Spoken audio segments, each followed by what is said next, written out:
our esteemed panelists, ladies, gentlemen, and dear students. I would like to extend a very warm welcome to all of you here. My name is Chirag Bhandari, and I'm the founder and CEO at Noble Social Innovations, and I'll be your host for this session. The topic for today's webinar, as you all know, is challenges to quality education in school infrastructure in Bihar. Uh, where we'll be, where we'll be working, checking on the growth and equity that can be attained by improving quality of education and school infrastructure in Bihar. I would like to acknowledge each one of you for being here as a part of this webinar, making time and being here really, talks about your commitment to the rural education transformation in India. Also, there has been a technical challenge with Zoom, wherein a lot of people are still trying to log in, so hence the attendance is a little low. But I hope that as the webinar progresses, we'll have more participants join in and the technical challenges resolved. Uh, I would like to begin by giving you a quick introduction about Ennoble. Ennoble is a social enterprise, Section 8 nonprofit, where we are focused on holistically transforming schools at scale, such as government schools become the first choice of community. Our holistic school transformation program delivers on infrastructural revamp and also on teacher capacity building, which is focused on competency-based learning of students. Our work has been commended through several awards, wherein we've received uh, Maharashtra Innovation Award, Infosys R1 Innovation Award, Cimex Tech Social Entrepreneurship Award in Mexico, and several other awards. We've partnered with Mahindra Sustain, Godrej Agrovet, Tata Steel, Gram Vikas, NTPC, and several other organizations in the CSR domain. Um, I would like to now move the discussion towards the central theme of our conversation today, which is the challenges of quality education and school infrastructure in Bihar. And I would like to give a small context to this discussion before I introduce you to the esteemed panel that we have here. So historically, Bihar has been the most powerful state in India. In fact, it has, not just power, it has been way forward in terms of education, in terms of knowledge. Various scholars have come out of Bihar. In fact, arguably the most scientific religions such as Buddhism and Jainism have also their roots in Bihar. However, over the past few hundred years, the state has been in dismal, has been in a very bad space, and there has been some growth and development that has happened over the past 10, 15 years. Infrastructure, electricity, public amenities, a lot of things have improved, and people in Bihar have really kind of taken, a lot of them have taken, you really like the development work done by Nitish Kumar and his government, and he's been named as Sushashan Babu also. However, the state of education in Bihar is very grim. According to 2011 census, Bihar has an overall literacy rate of around 61.35%, which is lower than the national average of 75%. The male literacy is around 60%, female literacy is around 33%, which is much lower than many other states. And there's several reasons to this. One, obviously, is schools, very poor state of schools, several infrastructural challenges where the building is not adequately provided with infrastructure, uh, teacher absenteeism, poor quality of teaching, and even the teacher training program capacity programs have not been up to the mark. And uh, and most critically, there's been recently a very critical research by Nishit Prakash in Live Mint, which was published some time back. It highlighted that the problem of teacher absenteeism is worsened by the lack of infrastructure. There's a direct correlation between student not attending schools and these schools having poor infrastructure, especially basic amenities such as toilets and drinking waters, etc. And obviously, this directly affects students' absenteeism also. In the same research, we've also found that 20% of the schools in Bihar, only 20% of the schools in Bihar have separate toilets for boys and girls.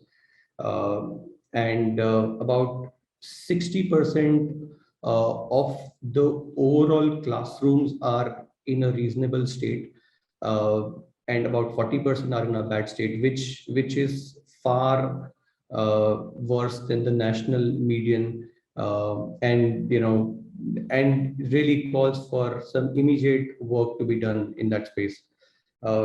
In terms of quality education, uh, the situation regarding the learning outcomes is again pretty grave. The ASAR report in 2018 underlined that 1 out of 2 students in Bihar lacked reading abilities expected, not just of their own grade, but of grade below them also.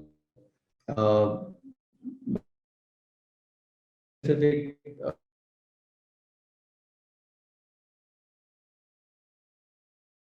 and read and, this has been so a big challenge in quality in Bihar is, programs are very theoretical and do not really equip teachers with the right skill set. And while there are some silver linings in terms of some water purifiers and toilets, some basic amenities being fixed across schools, but overall the challenges are far and wide. And in this webinar, through our esteemed panel, we intend to take a closer look at how grave these challenges are and what can be the possible solutions. Uh, where through which we can actually look at really transforming the state of education in Bihar.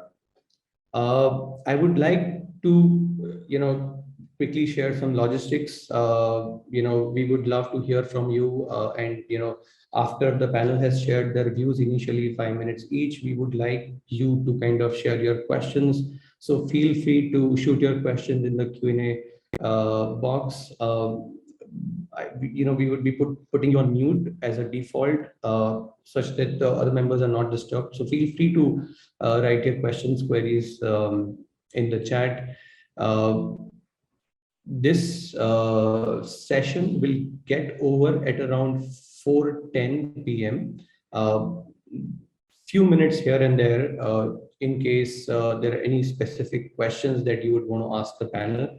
And I would like to request you all to be present for the entire duration of this event. So without further ado, I would like to introduce our esteemed panel today. I would like to introduce Mr. Ashish Shukla ji first. Uh, I've been personally interacting with him for a for a few months now, and we have the privilege of India Education Collective and him being a partner with us in terms of leading our education intervention. And believe me, I've learned a lot from his vast pool of experiences in various states, and especially in Bihar, because he is leading a project in Bihar also. Thank you, Mr. Ashish Shukla is yeah, so he is a project manager with India Education Collective, and he has been in this education space for a very long time now, about 25 years plus. And I would like to invite him to share his views on the state of education in Bihar, and then we will have other panel members come in. Over to you, Ashish ji. Thank you, Chirag. So, आप सुन पा रहे हैं ना? Yes. Thank you. Okay. So, मैं हिंदी में बात करूंगा. तो चिराग ने एक संदर्भ रखा है कि किस तरह से हम लोग बिहार के जो शैक्षिक परिदृश्य को देख पा रहे हैं, और उसको कनेक्ट भी किया है कि किस तरह से एक एक हिस्ट्री रही है अ, अलग तरीके की योगदान की नेशनल लेवल पर बिहार की तरफ से। अभी इन प्रेजेंट सिनेरियो में अगर हम देखें तो हम लोगों के काम से जो हमको समझ हुई है, उससे अगर हम देख पाते हैं थोड़ा और करीब जाकर के जो जो अड़चने हैं उनके पीछे क्या कॉज काम कर रहे हैं या किस तरफ आगे जा सकते हैं, तो हम पाते हैं कि बहुत सारी चीज़ें हैं जो अ, एक मशीनरी जैसी होती है, एक सिस्टम में जिनका रोल है, तो सब जगह पर उनका जो है उनके साथ काम होने की ज़रूरत है। सो अगर हम स्टार्ट करते हैं विद पॉलिटिकल स्टेबिलिटी से, तो अगर 15-20 साल पहले का हम देखें दौर, तो उसका असर हमें आज की संरचना में दिखाई पड़ेगा। तो अभी जो काम हो रहा है, हो सकता है इसका जो ठोस असर है, इम्प्रेशन है, वो आगे के कुछ सालों में दिखाई दे। दूसरी बात जो हम देख पा रहे हैं वो ये है कि स्कूल जो है वो कम्युनिटी को ही रिप्रेजेंट करता है। स्कूल मतलब कम्युनिटी से अलग कोई टापू या आइलैंड जैसा नहीं हो सकता। तो जिस तरह का इंफ्रास्ट्रक्चर, जिस तरह की एम्यूनिटीज और जिस तरह के डेवलपमेंट पॉसिबिलिटीज कम्युनिटी में होंगी, जैसा समाज होगा, जैसे गांव होंगे, जैसे कस्बे होंगे, उसी का एक रिप्रेजेंटेशन स्कूल में होता है। इसका एक छोटा रूप होता है। तो वो भी बिहार के साथ अगर हम देखेंगे तो हम पाएंगे कि जो जो अड़चने हैं जिनके साथ समाज रूबरू हो रहा है, उन्हीं अड़चनों के साथ स्कूल भी रूबरू हो रहा है, उनको फेस कर रहा है, चाहे वो टॉयलेट की अवेलेबिलिटी हो, चाहे उसका यूजेबल होना हो, या ड्रिंकेबल वाटर हो, ये सब चीज़ें। तीसरी बात जो हम लोग देख पाते हैं, ज्योग्राफिकल सिचुएशन जो हमने पाया है कि शायद ही ऐसी कोई मुश्किल जगहें हमारे देश में कम होंगी, ज़्यादा नहीं है, जहाँ पर ये तय है कि हर साल बाढ़ से एक बड़ा हिस्सा जो है, भौगोलिक हिस्सा, वो प्रभावित होगा, एक डिस्प्लेसमेंट होगा, एग्रीकल्चर को इम्पैक्ट होगा। तो ये सब चीज़ें जो हैं वो भी आकर कंट्रीब्यूट करती हैं। इसकी वजह से फैमिली माइग्रेट करती हैं, और उसकी वजह से बच्चे जो है स्कूल में कंटिन्यूअस नहीं रह पाते। सो जो एक इनरोलमेंट है वो रिटेन नहीं होता है till the end of year, बीच में वो 4-5 महीने का माइग्रेशन सामने आ जाता है। तो ये जो है वो बैकएंड में जो रोल प्ले करती है वो चीजें हैं। अब इसको अगर हम काम के साथ जोड़कर देखते हैं जो हम एजुकेशन के साथ कर रहे हैं, तो उसमें हम पाते हैं कि इंफ्रास्ट्रक्चर का असर जो है, जो बियॉन्ड द स्कूल है, जैसे ट्रांसपोर्टेशन। तो अगर प्रॉपर पब्लिक ट्रांसपोर्ट नहीं है, उसकी वजह से एक ट्रेन है जो उस रास्ते से निकलती है 2 बजे, तो ज्यादातर टीचर्स जो है उस ट्रेन को पकड़ने के लिए हो सकता है स्कूल से मूव कर जाएं, पहले चले जाएं। तो वो अगर ट्रांसपोर्टेशन बेहतर होगा तो टीचर्स ज़्यादा वहाँ पर ठहर सकेंगे बच्चों के साथ और टाइम स्पेंड कर सकेंगे। तो ये जो चीज़ें हैं वो पहले से ही जो दूसरी समस्याएं हैं उनके साथ मिलकर उसको और कॉम्प्लेक्स कर देती हैं, तो उसकी डिग्री बढ़ जाती है। अगर हम देखते हैं कि इंफ्रास्ट्रक्चर से रिलेटेड जो चैलेंजेस हैं उसको किस तरह से डील कर सकते हैं, हम लोगों ने अपने काम में पाया है कि कम्युनिटी को साथ लेकर ही वो पॉसिबल है। एक मैंडेट निकाल कर या एक जीआर निकाल कर उसको डील नहीं किया जा सकता। तो जिसका स्कूल है, अगर वो लोग आकर पार्टिसिपेट करते हैं, एक ओनरशिप लेते हैं, तभी इंफ्रास्ट्रक्चर डेवलपमेंट के कुछ मीनिंगफुल सॉल्यूशंस जो हैं वो तलाशे जा सकते हैं, और उनको रिटेन भी किया जा सकता है। नहीं तो एक हैंडपंप लगता है और वो फिर जल्दी ही खराब हो जाता है। एक क्लासरूम तैयार होता है और वो डैमेज हो जाता है, क्योंकि गांव के लोग उसको मवेशियों का सामान रखने में इस्तेमाल कर सकते हैं। तो एक स्कूल का इम्पोर्टेंस क्या है उस गांव के परिदृश्य में देखें, तो वो एक मजबूती से एस्टेब्लिश करने की जरूरत है कम्युनिटी के साथ। तो जब इंगेजमेंट की बात करते हैं तो from vision to action, complete engagement की बात है। ऐसा नहीं कि विजुअलाइज कोई और करेगा और एग्जीक्यूशन के लिए कम्युनिटी को शामिल किया जाएगा। तो ये एक कहेंगे कि रास्ता दिखा है जिस पर हम लोग चलने की कोशिश कर रहे हैं। दूसरा क्या है कि अगर कम्युनिटी को इंगेज करते हैं तो फिर उस ओनरशिप को छोटे छोटे प्लान्स के थ्रू हमें मेंटेन करना होगा। बड़े प्लान्स निकल कर आएंगे और कम्युनिटी स्ट्रेंथन हो जाएगी, एम्पावर हो जाएगी, एसएमसीज अपने स्कूल को ओन कर लेंगे, वो दिन एक अचानक नहीं आएगा। तो छोटे छोटे कदम उठाने हैं, उन पर आगे बढ़ना है, और उनसे जो सफलता है उसको सेलिब्रेट करना है, और फिर अगले कदम की तैयारी करनी है, और ये सब कुछ साथ साथ होना है। तो ये 2-3 चीजें हैं जिनको हम लोग साथ में लेकर चलते हैं। तीसरा एक और पार्ट है, और वो है टीचर्स ट्रेनिंग। और ये केवल बिहार का चैलेंज नहीं है, ये नेशनल चैलेंज है। तो जो ये अड़चन है, जैसे मैंने कहा कि बिहार के साथ दूसरी भी बहुत सारी स्थितियां हैं जो अनुकूल नहीं है, उनके साथ मिलकर ये चैलेंज और बड़ा हो जाता है।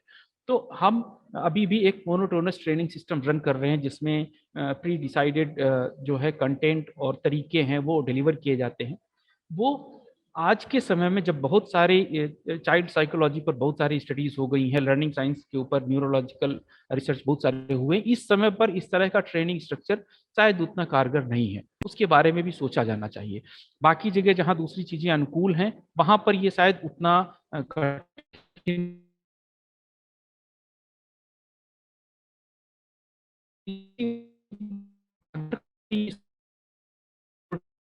ट्रेनिंग प्रोवाइड कर रहे हैं। उसके बाद बात आती है कि इन दोनों का आपस में जो है वो ब्रिज करने के लिए क्या कोशिशें होंगी, वो कौन से इंस्टीट्यूशंस होंगे जिनको ये जिम्मेदारियां लेनी होंगी। तो वो एसएमसीज हैं, वो ग्राम पंचायतें हैं, क्योंकि जब हम कम्युनिटी की बात करते हैं तब हम रैंडम कम्युनिटी के पास नहीं जा सकते। तो इसके थ्रू हमें धीरे धीरे इनको आपस में लिंक करना होगा, इसके लिए किसी को पहल करनी होगी और स्केलेबल एग्जाम्पल्स जो हैं वो सामने रखनी होंगी। यहाँ पर जिम्मेदारी जो है वो सिविल सोसाइटीज की, नॉन गवर्नमेंट ऑर्गेनाइजेशंस की, कॉरपोरेट्स की आती है कि वो किस तरह से इसके लिए साझा पहल के लिए साथ आते हैं। तो मिलकर आगे बढ़ने के लिए एक कॉमन अंडरस्टैंडिंग डेवलप होनी जरूरी है और बहुत कुछ हायर एजुकेशन के डायरेक्शन में हो रहा है। अगर हम देखें तो एक बहुत ही प्रेस्टिजियस इंस्टीट्यूट है सुपर 30 करके, जो आनंद कुमार जी रन करते हैं, उसका एक गरिमा है पूरे देश में और उनको उस तरह से देखा जाता है। तो उस तरह का एक हायर एजुकेशन सपोर्ट सिस्टम वहां पर है, तो एक ही है।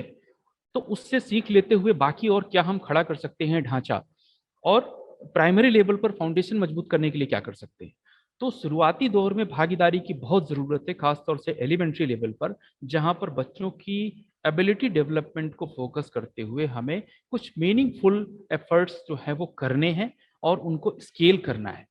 तो हमारा ध्यान जो प्रैक्टिसेस हैं उनको इंस्टीट्यूशनलाइज करने की तरफ जाने की जरूरत है, ताकि दूसरे लोग उनको अपना सकें बजाय एक्टिविटीज को कॉपी करने के।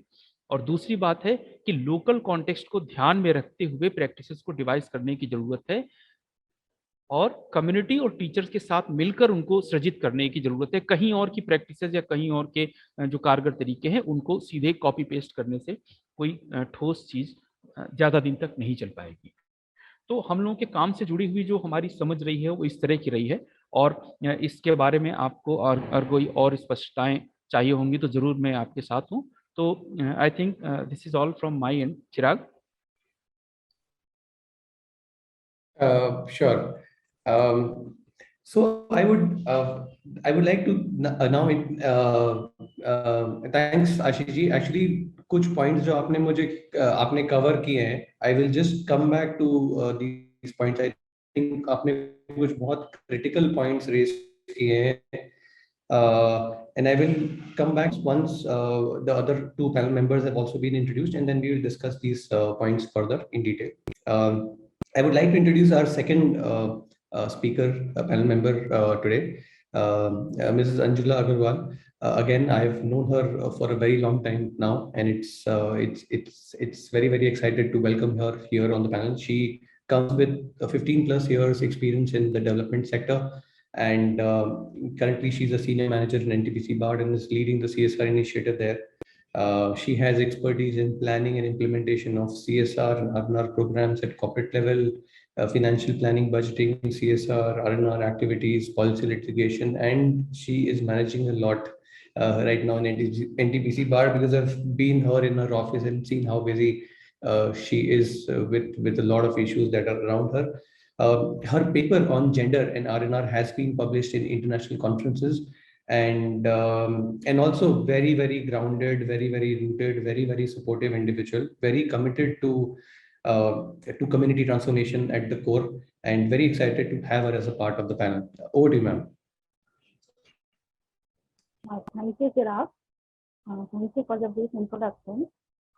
मैं भी मिक्स लैंग्वेज में ही बात करूंगी ताकि हम लोग छुपे हुए पहलुओं को छू सकें। आशीष जी ने काफी कुछ कवर कर लिया है। उन्होंने पॉलिटिक्स की बात की, उन्होंने एलिमेंट्री एजुकेशन की बात की, ज्योग्राफी की बात की, और जो टिपिकल बिहार का सिचुएशन है कि 6 महीने वो फ्लड में ही रहता है, that is very true. Migration भी यहाँ पे होता है। तो इन सबको लेते हुए ये जो एजुकेशन का सिनेरियो है पूरे इंडिया में, उसको और वर्स बनाता है बिहार के केस में। अगर आप कंपेयर करें बाकी पार्ट्स ऑफ इंडिया से, तो ये जो ज्योग्राफी है, दूसरा क्या है, यहाँ पे इंडस्ट्रीज नहीं है।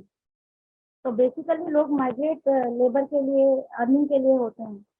तो वो 6 महीना अपने गांव में रहते हैं, 6 महीना वो लोग बाहर चले जाते हैं, तो उसका जो इम्पैक्ट है उनके बच्चों के एजुकेशन पे आता है। स्पेशली जो सफ़र करती है प्राइमरी एजुकेशन ही सफ़र करती है। मैं बहुत ज़्यादा नहीं बोल पाऊंगी, अपना पर्सनल एक्सपीरियंस में शेयर करूंगी। जैसा कि हम इंफ्रास्ट्रक्चर की बात कर रहे थे, तो यस आई एग्री कि इंफ्रास्ट्रक्चर बहुत ज़रूरी है, it plays a major role. But केवल इंफ्रास्ट्रक्चर बनाने से नहीं होता है। जैसा कि अभी आशीष जी ने बताया कि कम्युनिटी का पार्टिसिपेशन बहुत ज़रूरी है, और कम्युनिटी कैसी है उसका एक स्मॉल रिप्रेजेंटेशन स्कूल में होता है। That is very very true. अगर घर में टॉयलेट नहीं है तो स्कूल में अगर हम टॉयलेट बनाएंगे तो उसका मिसयूज होगा, मेंटेन नहीं होगा। क्लास घर में अगर छपरे में लोग रह रहे हैं और तो क्लासरूम भी उतने बढ़िया नहीं होंगे। ये मैं अपना पर्सनल ऑब्जर्वेशन बता रही हूँ कि बिहार में लगभग इंफ्रास्ट्रक्चर की हालत बहुत ज़्यादा खराब है। स्कूल की मरम्मत नहीं होती है, स्कूल मेंटेन नहीं होते हैं। इस साल तो शायद गवर्नमेंट ने बजट भी थोड़ा सा बढ़ाया है, लेकिन उसके बावजूद हमारा क्योंकि पॉलिटिकल स्ट्रक्चर ऐसा है, करप्शन इतना ज़्यादा है कि वो एंड यूजर तक पहुंच नहीं पाता है, तो अल्टीमेटली वो मेंटेन नहीं होता है। मैं ध्यान दिलाना चाहूंगी, एक 28 जुलाई 2021 में हाई कोर्ट ने एजुकेशन डिपार्टमेंट बिहार को ऑर्डर दिया था कि वो लिस्ट बनाए ऐसे आईएएस, आईपीएस और first grade second grade officers की, कि जिनके बच्चे सरकारी स्कूल में पढ़ते हैं। तो उससे आप अंदाजा लगा सकते हैं कि गवर्नमेंट भी ये जानती है कि उनके शिक्षा स्तर की क्या हालत है बिहार में, और वो चाह रही है कि हमारे जो सरकारी महकमे के लोग हैं वो अपने बच्चों को वहाँ पढ़ाएं। क्योंकि फिर बात आती है कम्युनिटी की। आपका बच्चा अगर किसी स्कूल में पढ़ रहा है तो आप जिम्मेदारी से वहाँ ध्यान देंगे, वहाँ क्या चल रहा है, टीचर आ रहा है नहीं आ रहा है, इंफ्रास्ट्रक्चर कैसा है। और वही अगर एलीट ग्रुप के बच्चे पढ़ेंगे तो डेफिनेटली उनको लगता है कुछ सुधार आएगा, जो कि नॉर्मल केसेस में नहीं होता है। गरीब तबका ज़्यादातर, जो बिहार में मेरा ऑब्जर्वेशन है, कि जो थोड़ा भी वेल ऑफ होता है वो अपने बच्चों को बाहर भेज देता है पढ़ने के लिए। तो ज़्यादातर सरकारी स्कूल में पढ़ने वाले बच्चे डेली वेज लेबरर्स होते हैं या माइग्रेंट वर्कर्स होते हैं, तो उनका कोई ठिकाना नहीं रहता है, ईयर अराउंड वो वहाँ रहते नहीं है, तो वो अकाउंटेबल ही नहीं होते हैं बिल्कुल भी कि बच्चा पढ़ रहा है, क्या पढ़ रहा है, नहीं पढ़ रहा है। ये वो जानने की कोशिश भी नहीं करते, और यही वजह है कि इंफ्रास्ट्रक्चर और क्वालिटी ऑफ एजुकेशन में कोई सुधार नहीं आता है। दूसरा ध्यान में डालना चाहूँगी, जो कि बोल रहे थे टीचर एब्सेंटिज्म की, आशीष भी बात कर रहे थे। It is not about absenteeism, जिसमें पर स्टूडेंट रेशो होना चाहिए वो भी पूरा नहीं है। दूसरा, जिन शिक्षकों की भर्ती हुई है वो भी प्रॉपर क्वालिफाइड नहीं है। ये भी मेरा पर्सनल ऑब्जर्वेशन है कि टीचर सक्षम ही नहीं है वो सब्जेक्ट पढ़ाने के लिए जिसके लिए वो भर्ती किए गए हैं। तो ये एक दूसरा पहलू है। तो जो थोड़े से भी अफोर्ड कर सकते हैं लोग, वो अपने बच्चों को ट्यूशन भेजते हैं। तो फिर से कोई अकाउंटेबिलिटी नहीं है, क्योंकि आसान सा रास्ता लोगों ने निकाल लिया है कि हम अपने बच्चे का देखें, बाकी का हमें कुछ नहीं पड़ा है। अब मैं बात करती हूँ एनटीपीसी की, तो हम लोगों के एक्सपीरियंस बाकी जगह के और यहाँ के डिफरेंट है। जैसे कि हिमाचल में हमने अगर इंफ्रास्ट्रक्चर अच्छा बना के दिया है तो डेफिनेटली कम्युनिटी सपोर्ट करती है और एनरोलमेंट बढ़ता है। एक स्कूल का मैं एग्जांपल दूंगी, कोल्डन के पास हमने, हमारा पावर प्लांट है कोल्डन में, वहाँ पे एक स्कूल बिल्डिंग हमने बना के दिया। दूर दूर तक पहले कोई स्कूल नहीं था वहाँ पे, बच्चों को मतलब बहुत दूर जाना पड़ता था। That is a government school, Hindi medium school. उसमें कम्युनिटी पार्टिसिपेशन की वजह से वो स्कूल इंग्लिश मीडियम हो गया। पेरेंट्स पैसे दे के एक इंग्लिश टीचर उन्होंने एक्स्ट्रा हायर किए हैं, तो अच्छे से चल रहा है वो। वही सिचुएशन में अगर बिहार की बताऊं तो यहाँ हम क्लासरूम से लेकर टॉयलेट सब बना के दिए हैं। 4 साल के बाद जब हम ऑब्जर्व कर रहे हैं तो हमें नामो निशान तक नहीं मिल रहा है, और अभी फिर से जब हम बना के दे रहे हैं तो हमें हैंडिंग ओवर का इशू आ रहा है। प्रिंसिपल जो है हैंड ओवर लेने को तैयार नहीं है, जस्ट बिकॉज कि जिम्मेदारी नहीं लेंगे, कम्युनिटी दूसरे दिन ही उखाड़ के ले जाएगी। तो इस तरह का माहौल होने से आप समझ सकते हैं कि कम्युनिटी पे कितना काम करना जरूरी है। तो बिहार में मुझे लगता है कि इंफ्रास्ट्रक्चर से ज्यादा पहले कम्युनिटी की मानसिकता बदलना जरूरी है। पहले उनको इंक्लूसिव लाना जरूरी है कि शिक्षा क्यों जरूरी है, शिक्षण संस्थानों की देखरेख क्यों जरूरी है, और सिमिलरली टीचर्स में भी चेंज हमें लाना होगा। वो इंटरवेंशन हमें करना होगा, अदरवाइज हम लोग आगे सक्सीड नहीं कर पाएंगे। अब बात करते हैं कि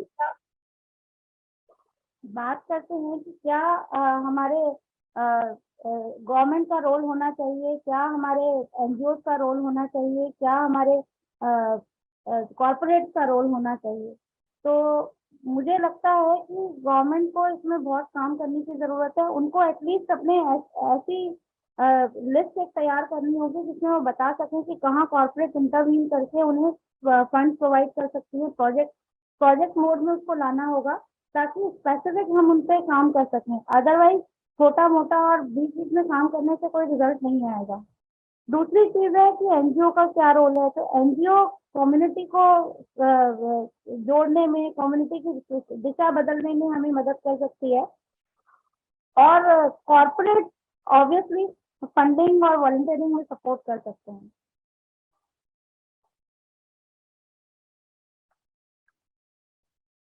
मैं ध्यान दिलाना चाहूंगी आप लोगों को, आप लोगों ने मूवी देखी होगी madam Gita Rani.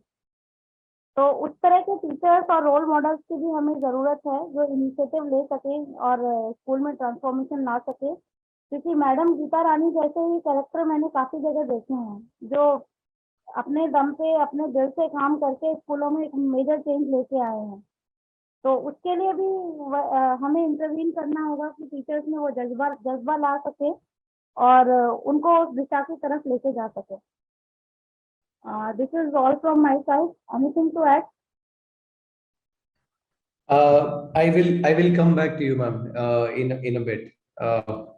I will now like to introduce our third member on the panel, Mr. Ashish Shukla. Sorry, Mr. MD Sameer. He is an experienced development professional and has led organizations at the grassroots level and engaged with the corporates and government equally. He has worked as an aspirational district fellow and a Gandhi fellow towards livelihood development. He has also worked with Kunj and Srijan and with the Ministry of Women and Child Development Management. He's credited with setting up processes units for 4 flour millet, mustard, and millet as an aspirational district fellow. Very excited about transformation in education, and we would like to now hear more from his experiences in Bihar. Over to you, Sameer. Thank you so much Chirag. Ashish ji और Anjula ma'am ने काफी topics cover कर दिए हैं, मुझे मेरे पास शब्द नहीं है, but definitely share my experience.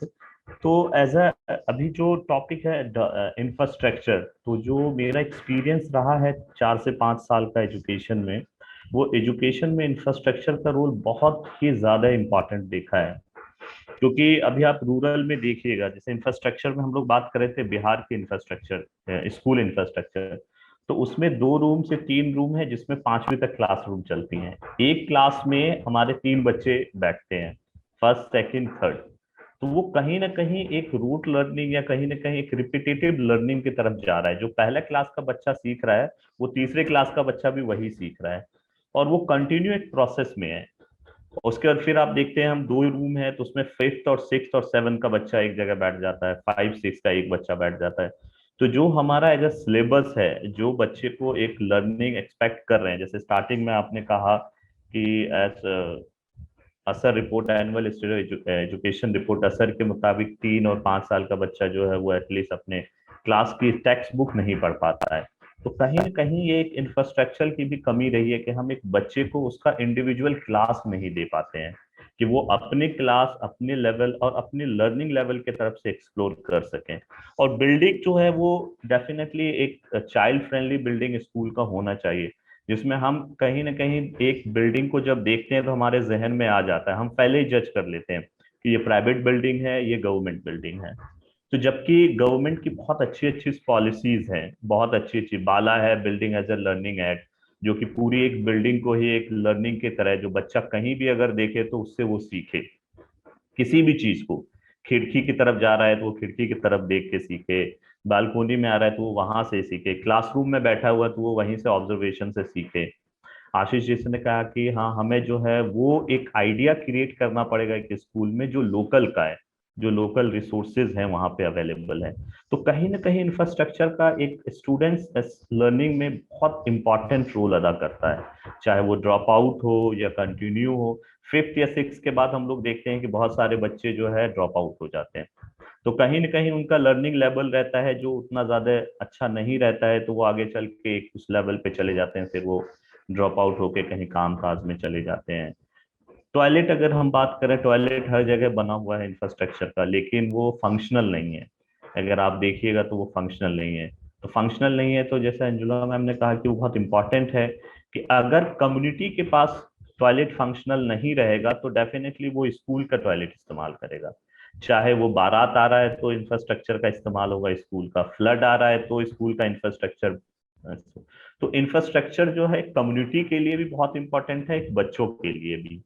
Community के लिए इंपॉर्टेंट इस फैक्टर में है कि उसको एज अ फ्लड के समय एक बहुत अच्छा सा जगह मिल जाता है जहां पानी नहीं आ पाती है, तो वो अपना जो है एक वहां पे उस समय के सिचुएशन को याद, जैसे अगर हम लोग सिवान की तरफ चले जाते हैं, सिवान बेल्ट के अगर बिहार वाले एरिया में अररिया हो गया, पूर्णिया हो गया, किशनगंज हो गया, इस तरह खगड़िया हो गया, कुछ पार्ट में जो हमेशा साल में फ्लड आना ही है।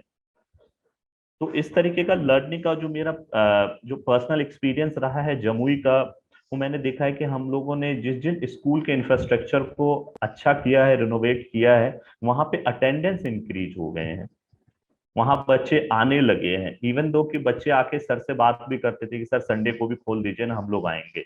फर्क सिर्फ इतना था कि वो एक एनवायरमेंट चाइल्ड फ्रेंडली हम लोगों ने डिजाइन किया, जहाँ पे एक ट्रेन बना दिया, क्लासरूम में बहुत सारे उनके आसपास की जो जानवर है, फॉरेस्ट है, जो चीज पाई है वो सब हम लोगों ने अंदर बना दिया। तो वो अंदर जाते के साथ ही बच्चों को लगता था कि ये हमारा क्लासरूम है, यहाँ हम रहना चाहते हैं। एक स्मार्ट टीवी लगा दिया जहां बच्चों को थोड़ा सा टीवी देखने का और उसी के आसपास का जो है, तो वो कहीं ना कहीं एक इंफ्रास्ट्रक्चर जो है उस बच्चे को अट्रैक्ट कर रहा है। और पेरेंट्स भी भेज रहे हैं, पेरेंट्स भी लेके आ रहे हैं कि नहीं हमारे यहाँ जो है आप एडमिशन, हमारे स्कूल में आप एडमिशन ले लीजिए, हमारे बच्चों का जो है यहाँ एडमिशन एडमिशन हो जाए। तो infrastructure definitely help in students learning outcome, no doubt. और हाँ, पीटीआर जो है टीचर पीपल रेशियो वो तो है ही कम, जहाँ पे रैशनलाइज करने की है। एक इंफ्रास्ट्रक्चर आता है रोड एंड इलेक्ट्रिसिटी, जो बहुत इंपॉर्टेंट है। जैसे आशीष जी ने कहा कि वो आई एग्री कि बहुत सारे रूरल और इंटीरियर जो है स्कूल वहाँ अच्छा है, लेकिन रोड इंफ्रास्ट्रक्चर ना होने की वजह से वहाँ टीचर समय पे नहीं पहुंच पाते हैं। वहाँ उनको जल्दी रहता है कि मैं जल्दी निकल जाऊं, वहाँ कनेक्टिविटी नहीं है, क्योंकि उनको लगता है कि सिर्फ एक ट्रेन है, एक ट्रेन है, उसका अगर मिस हो गया तो मेरे को फिर शाम तक रुकना पड़ेगा। तो कहीं ना कहीं वो रोड की कनेक्टिविटी की, जहां तक अभी तो खैर बहुत अच्छे लेवल से जो है गवर्नमेंट रोड बना रही है, प्रधानमंत्री सड़क योजना, मुख्यमंत्री सड़क योजना, मनरेगा के जरिए बन रहा है, और भी जितनी भी एमएलए फंड हो गया, एमपी फंड हो गया, जितना भी है उन सारी चीजों से रोड बनाई जा रही है। तो वो काफी हद तक जो एक रूरल इंटीरियर का था वो अभी कम हो गया है। ये भी काफी हेल्प कर रही हैं बच्चों को, क्योंकि टीचर जब तक अवेलेबल नहीं है तब तक जो है बच्चे नहीं आएंगे। गर्ल्स टॉयलेट का बहुत इंपॉर्टेंट इंफ्रास्ट्रक्चर में रोल है, क्योंकि कहीं न कहीं वो पीरियड्स के वक्त जो है उनको चाहिए साफ सुथरा अच्छा रूम, जहाँ पे वो अपना पैड यूज चेंज कर सके, वहां जा सके। लेकिन बहुत सारे स्कूल्स का जो जब टॉयलेट फंक्शनल नहीं रहता तो उस समय वो स्कूल आना बंद कर देती है, 5 से 6 दिन 4 दिन। तो वो कहीं ना कहीं ड्रॉप आउट में इंफ्रास्ट्रक्चर का भी एक है। उसके बाद एक बहुत इंपॉर्टेंट है जो हम लोग as a GM financial foundation, अभी हम लोग जो बचपन सेंटर हम लोग रन कर रहे हैं, उसको हम लोग कोशिश ये कर रहे हैं कि वो सेंटर जो हमारा हो वो चाइल्ड सेंट्रिक सेंटर हो, कि बच्चा हमारे कैंपस में जैसे ही एंटर हो उसको वो सारी चीज दिखे। तो हमने क्लासरूम को अच्छे से डिजाइन कर दिया है, करना है। उसके बाद फिर अब बाउंड्री वॉल को अच्छे से आसपास जो है थोड़ा गार्डन वगैरह लगा दे, किचन गार्डन। तो वो, और फिर क्योंकि ये हम तब करते हैं जब हम पहले कम्युनिटी के साथ मीटिंग करते हैं, कि हम पहले कम्युनिटी के साथ 2 से 3 बार मीटिंग कर लेते हैं, क्योंकि हम 4 घंटे 5 घंटे वो सेंटर रन होता है, उसके बाद फिर कहीं ना कहीं वो कम्युनिटी की रिस्पॉन्सिबिलिटी आता है कि हम लोग ये करना चाहते हैं, आप क्या इसकी जो है रिस्पॉन्सिबिलिटी लेते हैं एज ए कम्युनिटी। जब वो कलेक्टिवली बोलते हैं कि हाँ हमें चाहिए, हमें ये चाहिए, तो हमने देखा है उस जगह के सेंटर जो होते हैं वहां पे किसी तरह की कोई समस्या नहीं होती है। तो कहीं ना कहीं वो कम्युनिटी की ऑनरशिप आ जाती है, वो कम्युनिटी अपने आप आके हमें बोलते हैं कि हाँ हम यहाँ पे इसको आप ऐसे और बेहतर करिएगा तो ऐसे हो सकता है। तो वो एक फीलिंग जो है कनेक्शन का वो कम्युनिटी को रहता है कि हाँ मुझे, तो कम्युनिटी का बहुत इंपॉर्टेंट रोल है। अभी हम लोग एज ए जेएम, हम लोगों ने जेएम फाइनेंशियल फाउंडेशन ने अभी हम लोगों ने गवर्नमेंट स्कूल के साथ टाई अप किया है कि किस तरीके से हम लोग लाइब्रेरी को एक डिजाइन किया जाए जहां बच्चे आराम से आके बैठ के पढ़ सकें। तो इंफ्रास्ट्रक्चर बहुत इंपॉर्टेंट रोल अदा करती है स्टूडेंट्स के ग्रोथ में, चाहे वो अटेंडेंस इंक्रीज का बात हो, ड्रॉप आउट को कम करने की बात हो, अटेंडेंस को इंक्रीज करने का, या स्टूडेंट्स लर्निंग आउटकम का। तो अभी 2-3 स्कूल्स में हम लोगों ने किया था, वहां से काफी अच्छा मतलब रिस्पांस आ रहा है। और फिर उसी के लिए जो स्कूल में फंड है, एसडीपी स्कूल डेवलपमेंट फंड, वो कोशिश करके एचएम्स जो है वो अपने स्तर से मोटिवेशन लो हैंगिंग फ्रूट करके कि जहां उनके पास फंड है एमएलए से कनेक्ट करा के उस तरीके से कर रहे हैं। तो definitely infrastructure plays a vital role in a development, other चाहे रोड हो या फिर हमारा school infrastructure. Thanks, Amit, for your views. And I think the example that you gave for in Jamui, the school that you've built, I think it's also a brilliant example of how infrastructure can actually lead to better attendance and student engagement. So, just to move this conversation forward, and I would like to bring in Ashish ji again. Ashish ji, Anjula ma'am ने और समीर ने जो बातें कही, इस पे कुछ आप इनिशियल प्रतिक्रिया, anything that you would like to share before I actually ask a question to you on this? तो बस दो चीजें हैं जो मैं यहाँ पर और ऐड करना चाहूंगा। ये तो है कि एक पर्सपेक्टिव जरूर रखा है अंजुला मैम ने, हम लोग का जो अनुभव रहा है तो उस पर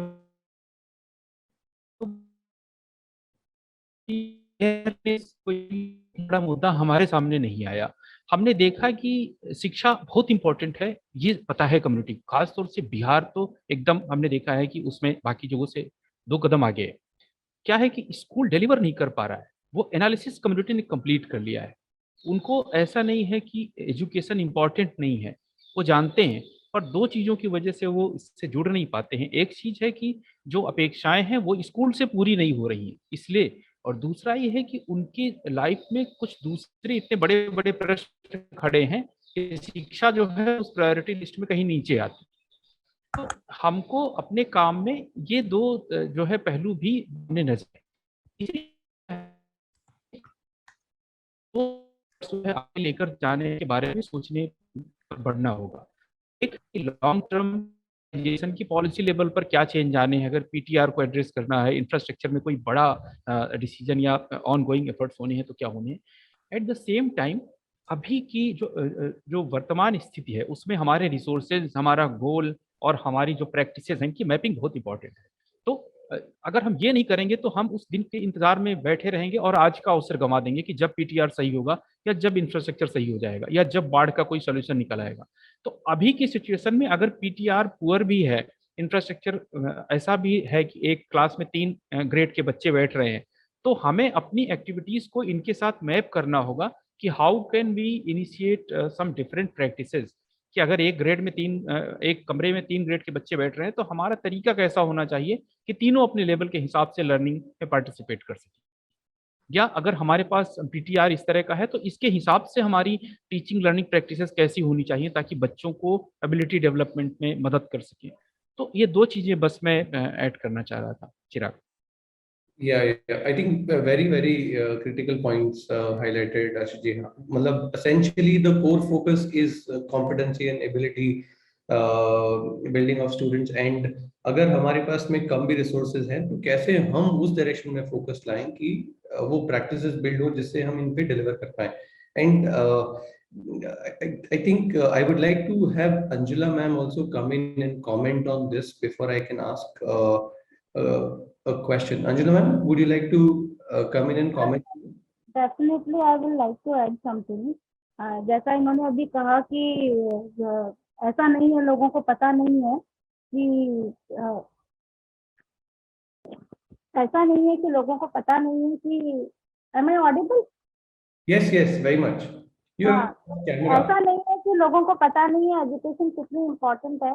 एक छोटा सा इंसिडेंट मैं शेयर करना चाहूंगी। हमारे यहाँ प्रोजेक्ट अफेक्टेड लोग हैं जिनकी जमीनें हमने ली हैं, तो उनमें से एक मेरे यहाँ विजिट किया और रेगुलर वो मेरे बंदा मेरे यहाँ विजिट करता था कि मेरे बच्चों की पढ़ाई मैं नहीं कर पा रहा हूँ क्योंकि रोजगार एनटीपीसी ने नहीं दिया है मुझे, मैं कमा नहीं पा रहा हूँ। हम उसने अपने बच्चों को 9th 10th में ही पढ़ाई करा के घर में बैठा दिया, जो हमारे एनटीपीसी के स्कूल में पढ़ते थे। यहाँ पर नॉमिनल फीस है 100 200 500 रुपया इस तरह से है। Later on I came to know कि उस बंदे ने अपना जमीन बेच के और इलेक्शन लड़ा। अब आप सोचिए उसकी प्रायोरिटी क्या थी कि उसके पास इलेक्शन लड़ने के लिए पैसा था लेकिन बच्चों की फीस भरने के लिए पैसा नहीं था।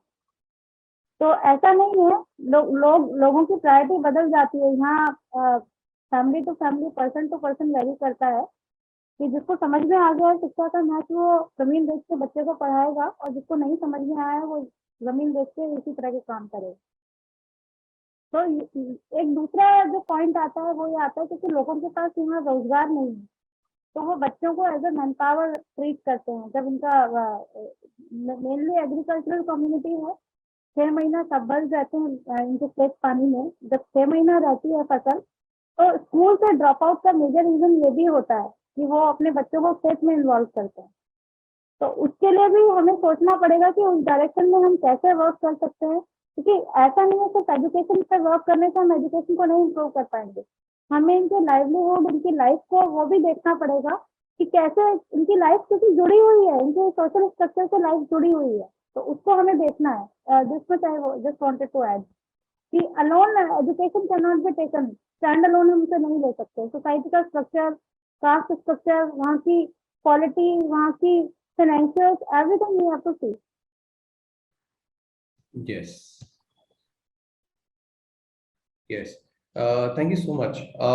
So I would like to now, take up a question with the panel. So, ये actually quality education से related question ये है कि I think critical challenges. What are the critical challenges related to the delivery of competency-based education in Bihar? Ashish ji, maybe आप इसके बारे में, आपने थोड़ा तो इसके बारे में बताया है, अगर आप इसके बारे में थोड़ा और विस्तार से बात करना चाहें तो critical challenges towards delivery of quality education, competency-based learning.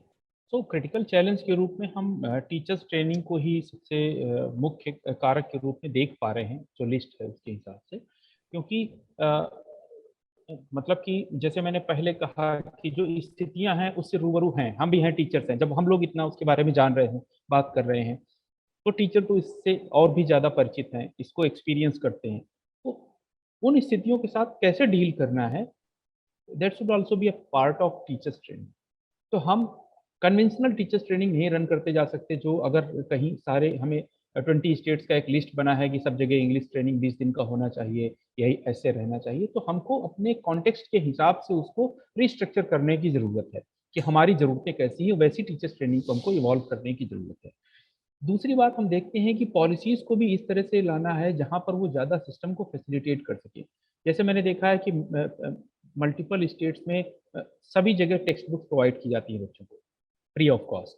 Bihar में भी ऐसा ही है, पर सरकार वो कॉस्ट बियर कर रही है, पर सरकार के बजट से वो एक्सपेंस रिलीज हो जाता है और टेक्स्ट बुक बच्चों तक नहीं मिलती, क्योंकि वो पैसा पेरेंट्स के अकाउंट में जा रहा है।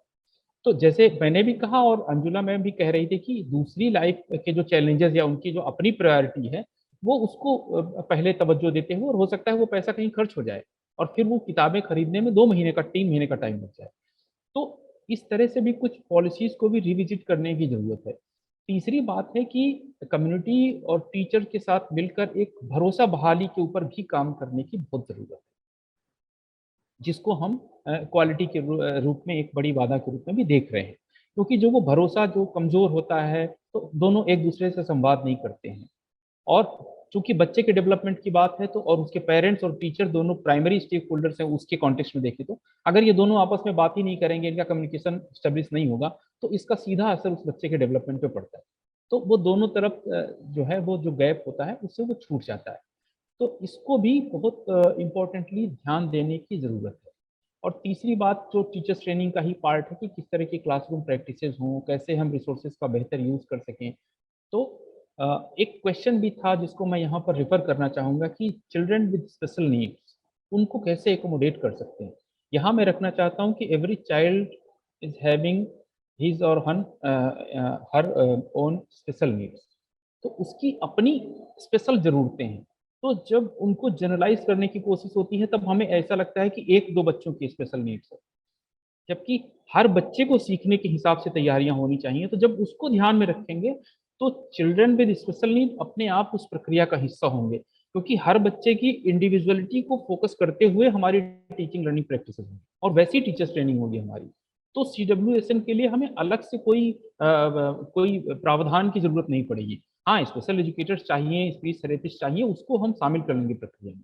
तो हर बच्चे के सीखने के हिसाब से जो है वो शिक्षण विधियों को सृजित करने और उनको स्केल करने की जरूरत है। चिराग जी। सो हर बच्चे के हिसाब से और हर बच्चे की एबिलिटी को ध्यान में रखते हुए, and I think special needs वाले बच्चों के लिए बहुत स्पेशली एंड अदरवाइज ऑल्सो भी आशीष जी, मतलब हर बच्चे की नीड्स अलग अलग होती है। भले ही क्लास में सब बच्चे एक जैसे देखते हैं, एक साथ पढ़ते हैं, बट सबकी नीड्स अलग अलग होती है। और आई थिंक ओवरऑल जैसे कि आपने आइडेंटिफाई किया कि हमारा जो भी प्रोग्राम हो, जैसे भी टीचर्स की कैपेबिलिटी बिल्डिंग हो, वो इस तरीके से इन अलग अलग नीड्स को आइडेंटिफाई कर उस पर बच्चों की कॉम्पिटेंसी बिल्ड कर पाए। Very very critical point. So I would like to bring in Anjum ma'am की ये बहुत ही इंपॉर्टेंट पॉइंट है कि कॉम्पिटेंसी बेस्ड लर्निंग हो, रादर देन कि सिर्फ लिटरेसी या सिर्फ ऐसा कि बच्चे को लिखना आ गया या उसको नंबर्स आ गए। एक मतलब ऐसी लर्निंग जिसमें कि बच्चे की कॉम्पिटेंसीज बिल्ड हो रही है, बच्चे को क्लास में एक्साइटमेंट है, एंजॉयमेंट है, लर्न करने का इंटरेस्ट है, एक्साइटमेंट है।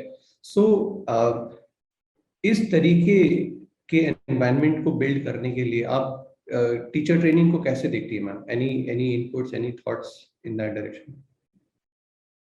देखिए, लर्निंग पहली बात तो अगर हम ट्रेडिशनल मेथड से पढ़ाएंगे तो बोरिंग ही होती है। तो पहली बात तो लर्निंग में इंटरेस्ट बच्चे का जगना चाहिए, और वो तभी जगेगा जब लर्निंग हमारी फन के साथ में होगी। और लर्निंग सबकी एक जैसी नहीं होती, जैसा कि इन्होंने बताया। अभी गवर्नमेंट स्कूल में 1 से 5 तक जो क्लासेस चलती हैं, 2 क्लासरूम में डिवाइड करके बच्चों को पढ़ाया जाता है, लेकिन हर बच्चा एक लेवल पे नहीं होता है। तो जो सेग्रीगेशन है बच्चों का उनके लर्निंग लेवल के हिसाब से, उनके इंटरेस्ट के हिसाब से, और उसके बाद वो ग्रुप करके उनको और अप्रोप्रिएट लेवल पे उनको पढ़ाना, तो उसमें टीचर्स को हमें ट्रेन करना पड़ेगा कि कैसे वो सेग्रीग करके सारे बच्चों को हम एक निगाह से नहीं देख सकते, और नीड्स डेफिनेटली उनकी डिफरेंट होती है और लेवल भी डिफरेंट होते हैं। तो पहली बात तो लर्निंग के लिए इंटरेस्ट पैदा होना चाहिए, दैट इज वेरी इंपॉर्टेंट।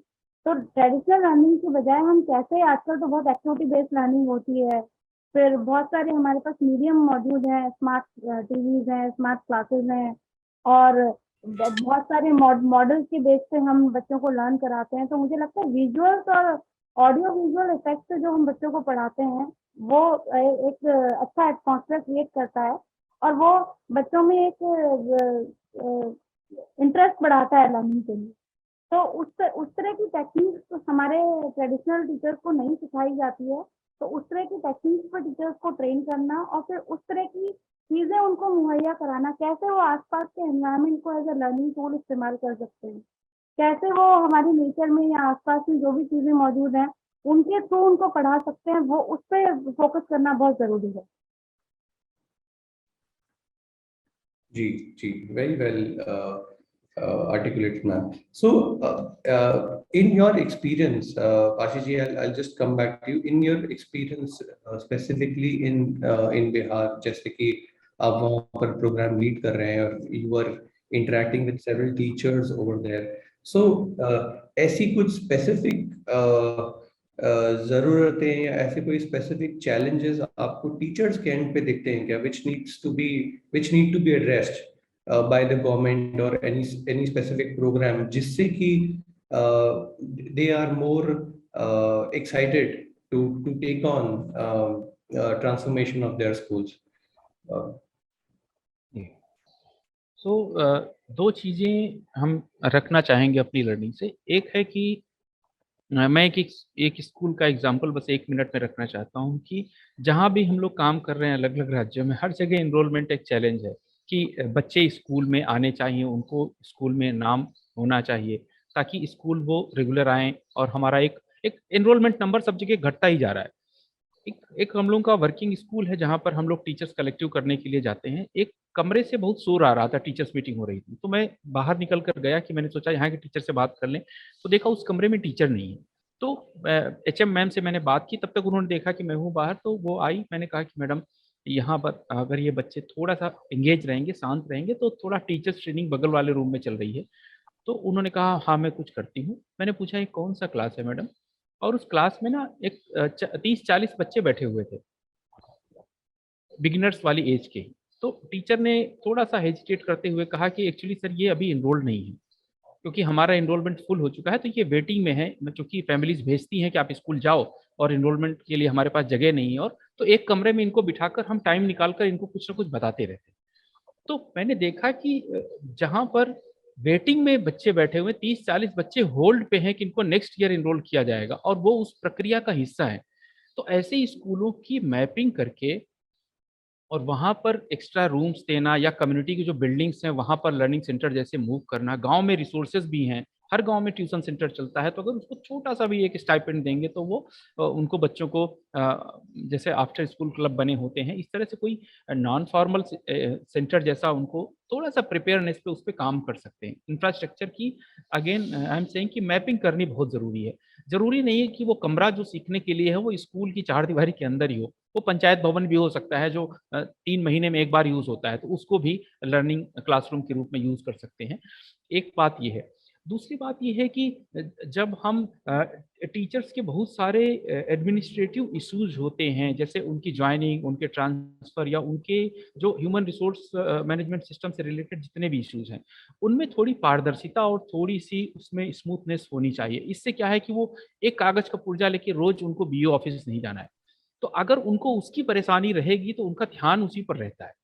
तो उसको स्ट्रीमलाइन कर देंगे अगर कि जो उनका अगर कोई प्रमोशन होना है, कोई डॉक्यूमेंट उनका जॉइनिंग से रिलेटेड, ट्रांसफर से रिलेटेड, वो पारदर्शी हो जाए, सभी लोग इस्तेमाल करने की तैयारी कर रहे हैं। ऐसी अगर एक कागज़ पूरा लेके रोज़ भागता रहेगा, बीआरसी देना है, इनको देना है, तो कुछ हम उसकी समस्याएँ कम कर सकते हैं।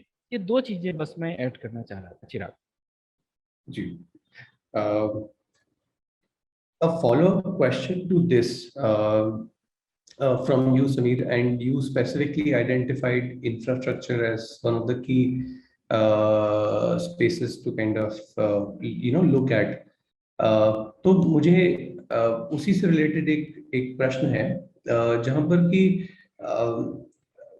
मतलब जैसे हम हमारे कॉन्वर्सेशन में हम भागलपुर में, मुजफ्फरपुर में ऐसा देखा कि कुछ स्कूल्स ट्रांसफॉर्म करें एंड फिर वहाँ पर स्कूल्स भी असेस हुए, एंड देन वहाँ पर हमने रियलाइज किया कि वहाँ पर हम इक्विपमेंट डाल नहीं सकते बिकॉज वो इक्विपमेंट चोरी हो जाते हैं, या फिर एंड जैसे आशीष जी ने शुरू में बताया कि आपका school is a reflection of the community also around.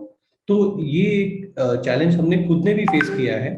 So how has your experience of this infra, मतलब is it just basic infrastructure transformation, यहाँ पर कुछ इक्विपमेंट भी डाले हैं, और कैसे कम्युनिटी का कैसा रिस्पॉन्स रहा है इस पूरे प्रोसेस में? तो चिराग, अगर मैं अपना एक्सपीरियंस बताऊं तो हम लोगों ने डीएम के फंड से अराउंड 45 स्कूल्स में हम लोगों ने स्मार्ट क्लासेस लगाए थे। वो एक एससीए फंड आता है, सेंट्रल स्टेट सेंट्रल का, जो एमएचए देती है, उससे हम लोगों ने किया था। तो उसमें क्या था कि कम्युनिटी को भी हम लोगों ने सोचा था, मतलब मीटिंग्स की थी कम्युनिटी के साथ, उनके साथ हम लोगों ने पहले बात किया। फिर उसके बाद थोड़ा सा हम लोगों को पैसा खर्च करना पड़ा, क्योंकि उसमें हम लोगों ने किसी स्कूल में शटर की तरह गेट लगा दिए थे लोहे का, बहुत अच्छे से 2-2 गेट लगाए थे कि एटलीस्ट जो, क्योंकि अगर आप बिहार में देखिएगा तो एक हर एक स्कूल में स्मार्ट क्लासेस सीएम के उन्नयन बिहार करके एक है, जो उन्नयन बिहार करके हर एक स्कूल में जो जाता है, तो उसमें 20 से 25 हज़ार रुपये, 15 हज़ार रुपये एक्स्ट्रा खर्च किया एचएम ने, क्योंकि होता क्या है कि अगर स्कूल्स में स्मार्ट क्लासेस चोरी हो जाती हैं कोई चीज़, तो उसकी रिस्पॉन्सिबिलिटी फिर एचएम के पास आ जाता है।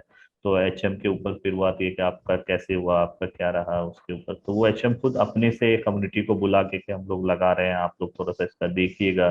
और बाकी कुछ स्कूल्स में क्या होता है, गार्ड का भी प्रावधान रहता है। 10+2 स्कूल्स में एसएमसी स्कूल डेवलपमेंट फंड के ऊपर जो है, वो चाहे तो वो 1 से 2 guard, night guard, day guard जो है हायर कर सकते हैं, जो स्कूल के इंफ्रास्ट्रक्चर को देख रेख करे। तो वो होता है 9 to 12 वाले स्कूल में। तो डिपेंड करता है। तो सोल्यूशन कभी कभी कम्युनिटी से ही आ जाती है। कम्युनिटी बोल देते हैं कि सर आप एक काम करिए, पीछे की दीवार को बंद करा दीजिए, आगे से करिए और यहाँ दरवाजा लगा दीजिए। तो ये हम लोगों की नजर पे रहेगा, कोई भी आएंगे तो वो हम लोग देख रेख करते रहेंगे। आप जो है मेन गेट में भी ये लगा दीजिए। तो इस तरीके से तो कम्युनिटी से सब जब एक बार पूछ लिया जाता है तो कम्युनिटी की ऑनरशिप बढ़ जाती है। तो उस केस में क्योंकि कम्युनिटी में एक एसएमसी मेंबर्स भी रहते हैं, टीचर्स भी रहते हैं, थोड़ा सा वहाँ के जो कुछ इन्फ्लुएंशियल लीडर है उनसे भी बात कर लेते हैं। तो वो कहीं ना कहीं बहुत ज्यादा हेल्प करती है।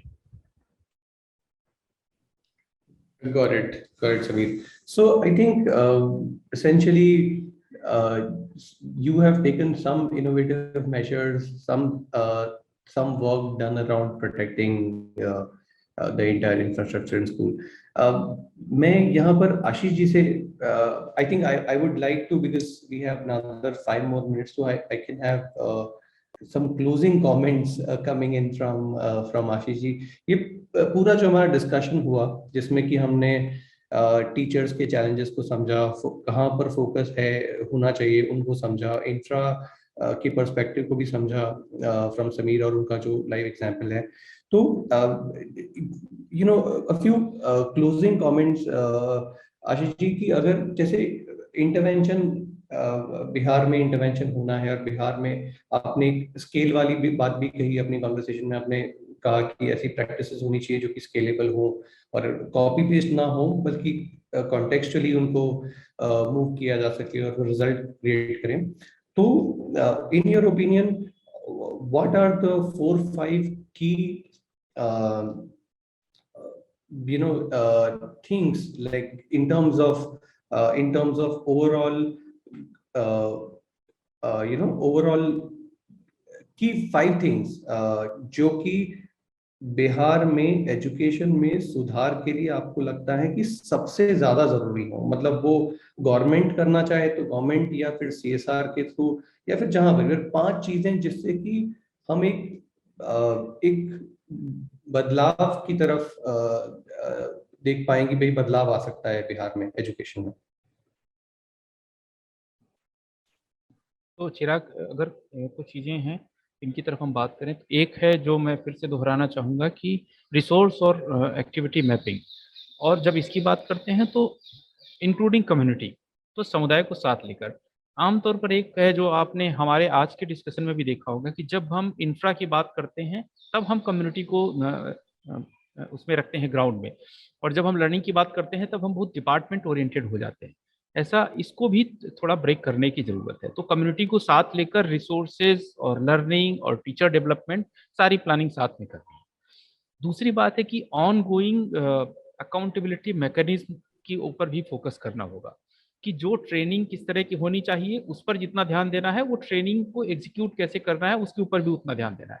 तो किस तरह से वो म्यूचुअल अकाउंटेबिलिटी फिक्स होगी, उसको भी हम लोगों को प्लेस में लाना होगा।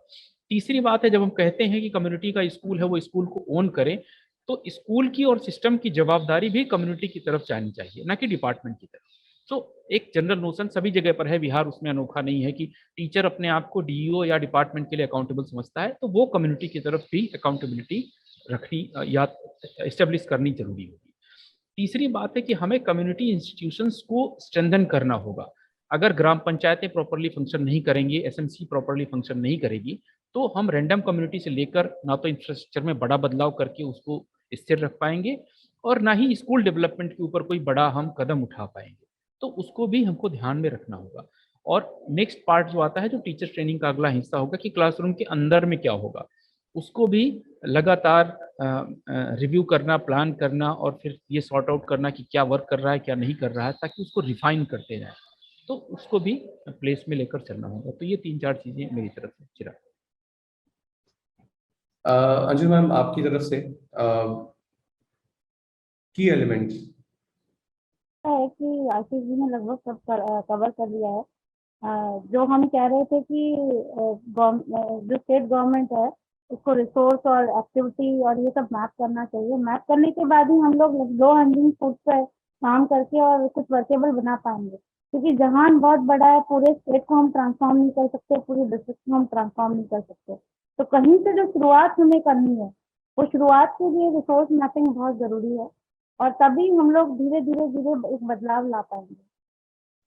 तो उसके लिए वही जरूरी है कि रिसोर्सेज मैप हो और शुरुआत एक जगह से हम कर रहे हैं और वो मुहिम की तरह आगे चले। या रिसोर्स मैपिंग, आई थिंक हमने हमारे पिछले डिस्कशन में भी आपने you had pointed this out very correctly कि ये बहुत इंपॉर्टेंट है। It just saves a lot of wastage, gets the focus in the right direction, lot ये of सर्टिफिकेट हमने बिहार एजुकेशन डिपार्टमेंट के प्रिंसिपल सेक्रेटरी को भी दिया था। और नॉट ओनली फॉर एजुकेशन, मतलब कहीं भी किसी भी एरिया में, चाहे वो हेल्थ हो चाहे वोकेशनल ट्रेनिंग हो, जितना हम गैपिंग और ये सब मैप कर पाएंगे उतना इजीली हम इंटरवेंशन ले पाएंगे सिविल सोसाइटी से, एनजीओ से, कॉर्पोरेट से। और हमें अपनी कम्युनिटी में भी ऐसे लोग आइडेंटिफाई करके तैयार करने पड़ेंगे कि जो थोड़े स्टाइपेंड पे या वॉलंटियरिंग बेसिस पे काम कर पाएं, क्योंकि जो स्किल्स है हमारी, हम 1-2 घंटा भी अगर इस तरह से सर्व करते हैं तो मुझे लगता है बहुत बड़ा बदलाव हम धीरे धीरे ला पाएंगे। Brilliant, brilliant. So, Sameer, over to you. Any parting comments?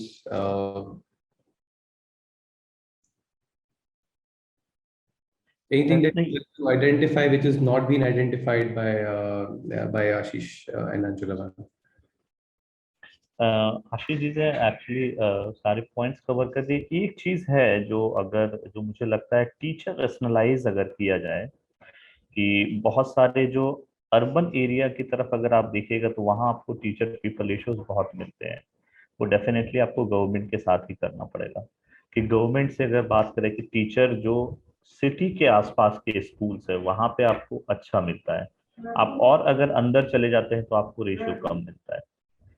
तो एक एक बहुत एचआर का बहुत इम्पोर्टेंट रोल है। दूसरा मुझे लगता है किस तरीके से एज ए सपोर्टिव रोल बन के स्कूल्स के एचएम या टीचर्स की जो एक अदर रिस्पॉन्सिबिलिटी है, जो एक मेन रिस्पॉन्सिबिलिटी टीचिंग के अलावा उनके पास है, उसको हम लोग कम कर सकें। अदर अभी एक मैं देख रहा हूँ सवाल आया है कि किस तरीके से मिड डे मील का और ये इस तरीके प्रोग्राम, तो मिड डे मील जैसी प्रोग्राम जो है वो एक एचएम के पास रहता है, जिसकी वजह से वो अगर एक ही स्कूल में टीचर है तो उन्हीं को सारा कुछ करना है।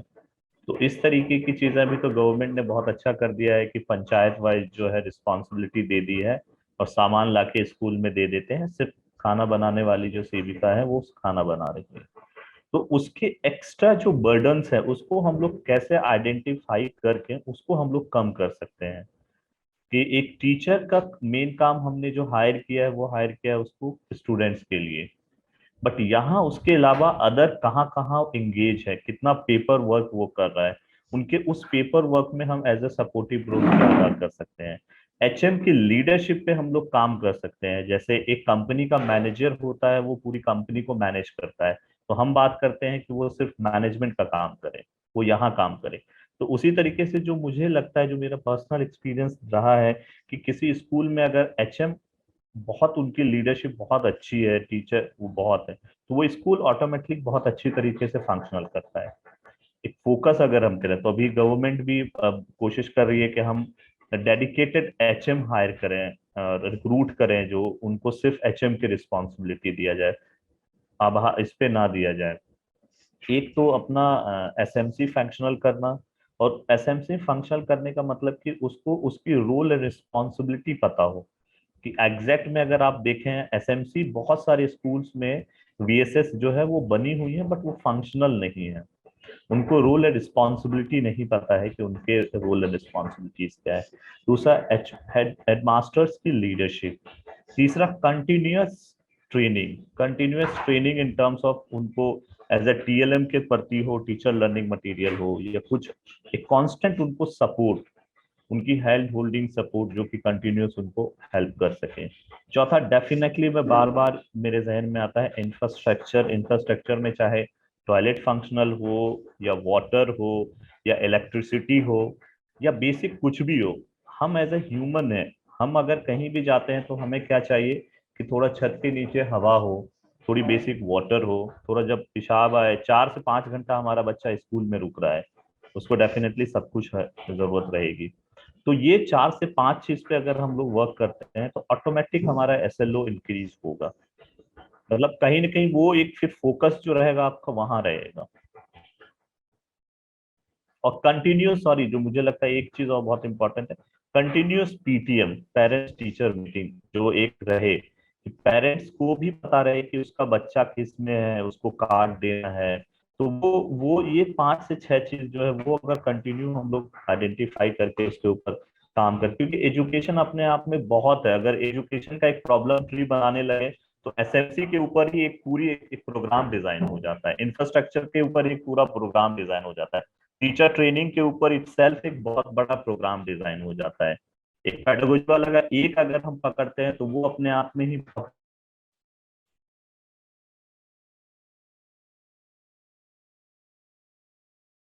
I think we've lost, Samir has lost network. So we are already at 4:15, and I would like to now conclude the session. Thank you everyone for being here, for participating in the session. A very insightful discussion, and several multiple points were covered by the panelists. And interestingly, one like some very new insights have come out, which I had actually not really anticipated. Uh, and I really feel that we are doing this webinar after a very long time. This has been a long gap, and to have a webinar where such brilliant ideas are discussed is really amazing. I do hope to get back to all the panelists with a report wherein we'll be collating all these ideas in a report, and we'll be sharing it with you. Um, and all these passionate and brilliant insights would be in there. We are also looking at organizing these webinars as a Chirag, I am so sorry, actually थोड़ा net problem हो गया था, इसलिए बीच में disconnect हो गया था। मैं एक्चुअली बहुत ज्यादा इंटीरियर में था। no problem. We are good. We're just closing the sessions, thank doing the final announcement. So thank you so much. And we'll be doing our next webinar. I think last week of August or first week of September. We'll be announcing the date soon. And our social media handles will be put up on the chat. So if you've liked the webinar, please do share the love by liking our pages as well. And I would like to thank again the panel, Ashish ji, always a very strong pillar of support. Angela ma'am, again, very supportive and very helpful. And Samir, I mean, less interaction between us, but happy to have you, and great points of views shared. And looking forward to interacting with you guys beyond this discussion as well. Thank you so much for being a part of this webinar. Thank you so much, all the guests, for being here. And yeah, and we'll meet again soon. Thank you. Bye-bye. Thank you, Chirag, and thank you, other panelists. Thank you for patiently listening us. Thank you so much. Thank you. Thank you, ma'am. Thank you so much, everyone. Have a great evening ahead.